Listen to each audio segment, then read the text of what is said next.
Ah, la qualité, elle est dingue. La qualité, elle est sacrément dingue quand même. M'en direz des nouvelles.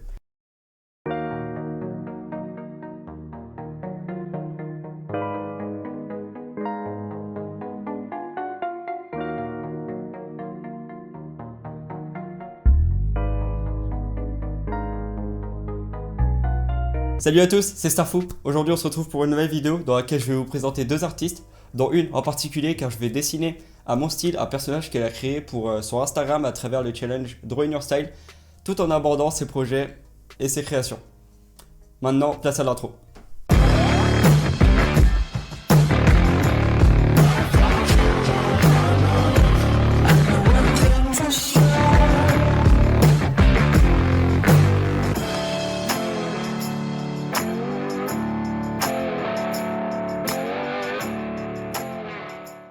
Alors tout d'abord, merci à Galinwell, parce que c'est grâce à lui que j'ai découvert le compte d'Akunet que je vais vous présenter tout de suite.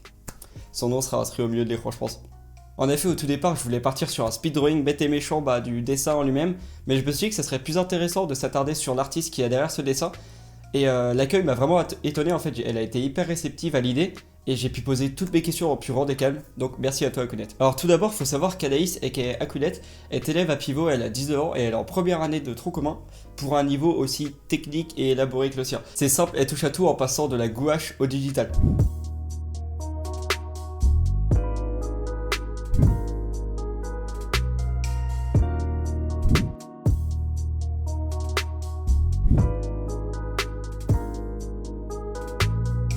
À l'entretien, elle a d'ailleurs refusé de passer directement en année de tronc commun, tout simplement pour consolider ses bases en dessin. Voilà, donc là vous voyez à peu près le recul qu'a la personne sur son propre taf, et ça c'est cool. Faut savoir qu'elle dessine depuis son plus jeune âge et qu'elle rêve d'en faire son métier plus tard, depuis tout petit, c'est-à-dire depuis la fin primaire, à peu près.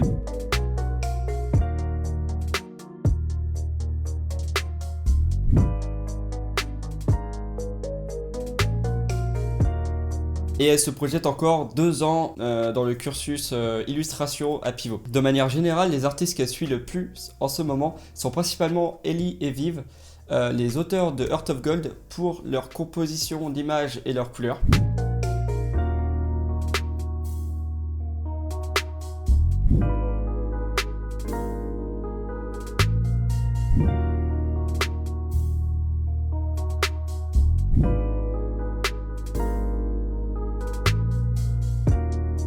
Puis Gaël Gelliner pour ses illustrations, qui au style épuré a su influencer le trait d'Akunet aujourd'hui, même si son style reste assez unique à mon sens.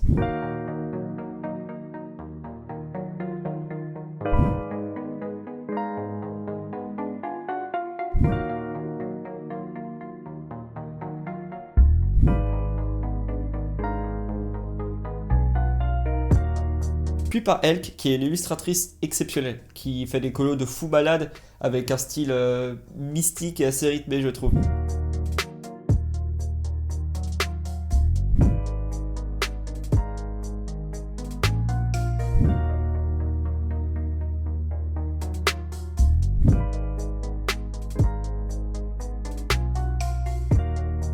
Et pour finir, comme elle me l'a expliqué, le dernier artiste qui l'inspire le plus en ce moment n'est autre qu'une autre élève de Pivot du nom de Coma Étoile, sa copine.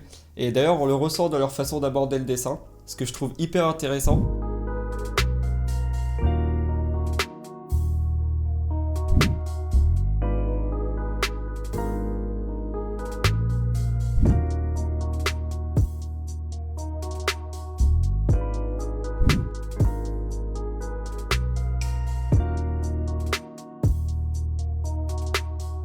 D'ailleurs, elle et une de leurs meilleures amies mènent un projet fanzine du nom de Izurov. Je vous mettrai le lien du site dans la description. N'hésitez pas à aller checker. Personnellement, j'ai commandé mon petit artbook.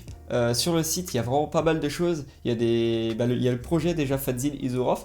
Il y a des goodies, il y a les impressions, il y a même l'artbook. Personnellement, j'ai pris l'artbook. Il faut savoir qu'elle gère le site, plus leurs travaux et leurs études à Pivot, plus leur projet BD et personnel à côté. Ce que je trouve juste incroyable. Elle travaille énormément et c'est pour ça aujourd'hui que j'aimerais leur apporter mon soutien. Ok, alors là on va passer à la section pivot. Donc pour tous ceux qui ne sont pas intéressés, je vous mettrai le timecode pour skipper ce passage.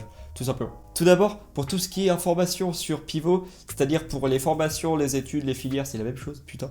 Vous avez le lien dans la description, donc n'hésitez pas à aller checker pour ces questions-là. C'est un gain de temps pour tout le monde, donc voilà, n'hésitez pas, c'est dans la description. En tout cas pour cette partie-là, parce que pour tout ce qui est de comment ça se passe là-bas, je comprends la curiosité, Akunet aussi, et on va essayer d'y répondre tout simplement maintenant. Donc je vais tout simplement lire mes questions et ses réponses pour que vous ayez son point de vue et une explication d'ensemble. Alors, pas mal de personnes s'intéressent à Pivot dans ma communauté. Comment t'y sens-tu là-bas? Est-ce que ton expérience là-bas a changé des choses dans ta manière d'aborder le dessin? Quelles sont les relations professeur-élève? Donc sa réponse, je m'y sens très bien. Pivot est une école très rigoureuse, à la charge de travail lourde et elle me correspond de cette manière. L'enseignement uniquement traditionnel en prépa et première année, mixte dans les années supérieures selon les sections, est très complète et est enseignée par des professionnels. Tous les profs travaillent en dehors de l'école et sont ainsi enclins à nous orienter par rapport à leur vécu, exigences, expérience dans le monde professionnel. C'est un très très bon point et j'affirme, j'ai fait ma première année en année préparatoire et je vous avoue que les profs étaient très professionnels et hyper intéressants. C'est des pépites. Donc forcément, ma façon d'aborder le dessin a changé, que ce soit dans ma perception, le temps que j'y passe, les techniques ou même mes propres exigences, pardon. C'est même plutôt rassurant que ça m'ait fait évoluer, l'école est là pour ça. Le melon à Pivot. Même si c'est lourd ou pas forcément drôle, tous les conseils sont bons à prendre, libre à nous de pas les appliquer. Je trouve dommage de ne pas saisir toutes les occasions qu'on nous donne, mais cela dépend de chacun. Je me sens pas visé. Les professeurs sont tous bienveillants et sont là, comme dit plus haut, pour faire de nous des professionnels. C'est parfois rude, parfois plus agréable, mais en même temps très enrichissant et formateur. On peut avoir plusieurs professeurs dans une même matière par exemple. Donc voilà, c'est à peu près tout pour cette partie-là, Pivot. C'est clos. D'ailleurs, c'est le moment story time. Alors vous êtes nombreux à me demander pourquoi j'ai quitté l'école Pivot. Et c'est tout simplement parce que j'aime pas le cadre scolaire. Toute ma vie, j'ai détesté l'école. C'est comme ça, voilà, je suis un petit con. Ben, l'école en elle-même est très très bien, il n'y a aucun souci là-dessus. Part du story time. Et enfin, je lui ai demandé ce qui l'a motivé à faire tout ça. Et elle m'a tout simplement répondu un truc que je pense qui est valable pour pas mal d'artistes, dans tous les domaines d'ailleurs. C'est l'idée que mon travail puisse plaire et inspirer d'autres personnes me motive de fou.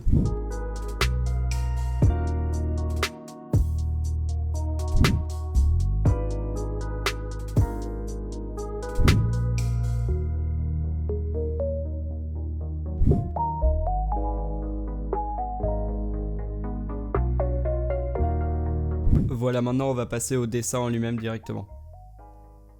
Alors déjà, j'ai pris énormément de plaisir à faire ce dessin. Donc bien sûr, je l'ai remanié à ma façon, j'ai changé légèrement la pose et je lui ai donné un air plus triste et mélancolique.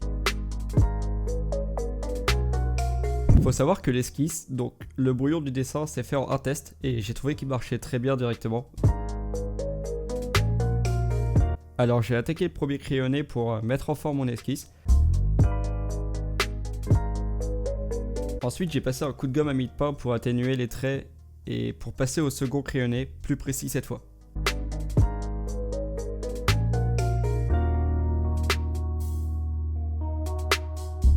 Une fois cette étape achevée via l'ancrage, j'ai alors commencé par ancrer à l'aide de ma règle et une pointe tubulaire de 0,05 mm les contours du tableau en fond. Puis je me suis muni de la légendaire PUBG qu'on ne présente plus et mon encre de Chine Cabeille pour ancrer le personnage, ce qui permet de rajouter plus de nuances aux traits et dans les volumes.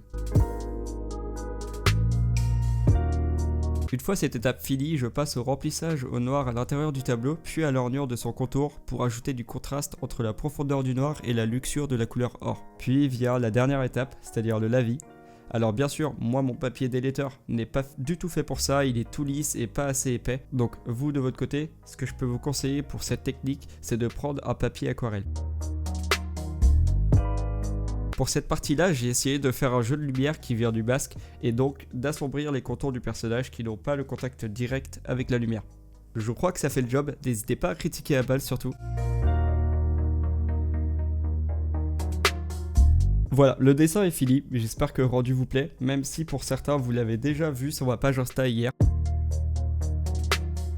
Avec le recul et de mon point de vue, je remarque déjà des erreurs de structure ou même de proportion avec le bras droit du personnage qui est mal calé. C'est dommage, mais le tout c'est de le remarquer et de le corriger pour un prochain dessin, et de cette façon de limiter les erreurs. Voilà, la vidéo touche à sa fin, j'espère qu'elle vous aura plu, et d'ailleurs pour cette fois les gars, je vous demande un maximum de soutien. Voilà, en termes généraux, je ne demande jamais à ce que vous vous abonniez à la chaîne, que vous commentiez ou que vous laissiez un like. C'est pas ce qui m'intéresse le plus, mais là il s'agit d'une artiste que j'aimerais beaucoup soutenir à travers... grâce à cette chaîne, avec cette communauté qu'on a. Donc du coup là je compte sur vous pour tout faire péter et d'aller soutenir l'artiste qu'il y a derrière toutes ces créations, c'est-à-dire Akounet.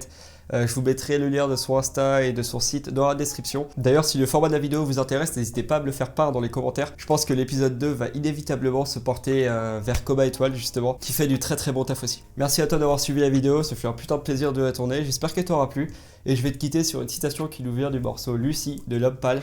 On s'améliore, mais nos acquis ne seront jamais assez acquis pour se reposer dessus. Ciao les gars, à la prochaine.